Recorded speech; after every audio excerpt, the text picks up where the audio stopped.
Really, it's timeless. 90% directing is casting, and 10% of that is correcting your casting mistakes. I have been very fortunate to cast the people I've cast, and therefore it made the process a lot easier. Death of a Salesman is about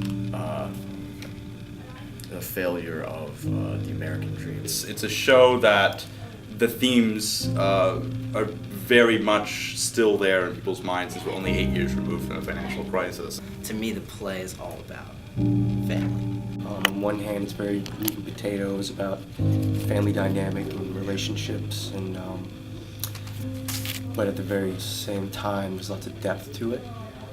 It's a story about a father and a son.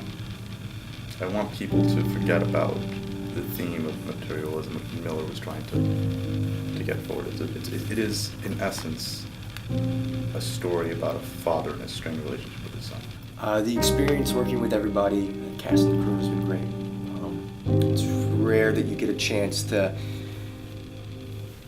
be part of the sort of inception of something like this.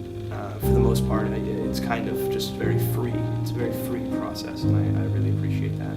The reason why I think that it's like a timeless play is because of the way that it deals with family.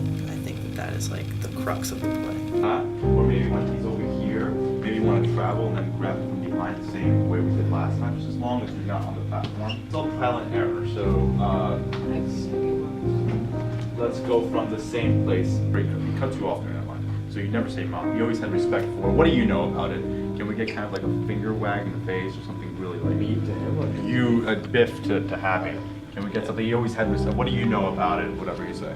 You know, and he has tons of great ideas, but he's also aware that he's new to it, and he puts his trust in us, knowing that we, as actors, know what we're doing. Cast a young, competent cast who will question, who are never content, who push and push and push and push and push to get more and more every time.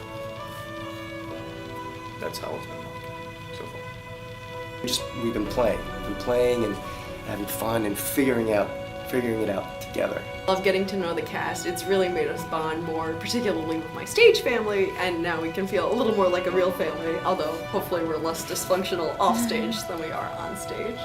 Come home and I want to say, no, let's really look at this. Let's see what's going on here, and this is, let's see why our lives have kind of fallen apart, and but they don't want to. The rest of the family doesn't want to look at the truth. I've had such a great experience so far working with this cast and crew and director. Everything is really professionally run. He goes like this, you rush from that way to her and like lift her up. And kind of have her in her arms. She's gonna be trying to hitting you as well. Get up to it's this, it's just boom. Okay.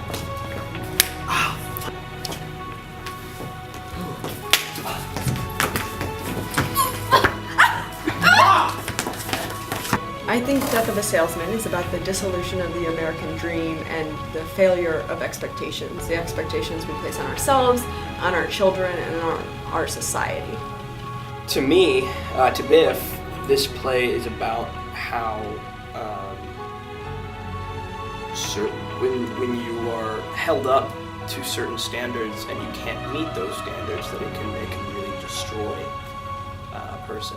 Given that experience of saying, I've done a Miller, I've done Death of a Salesman.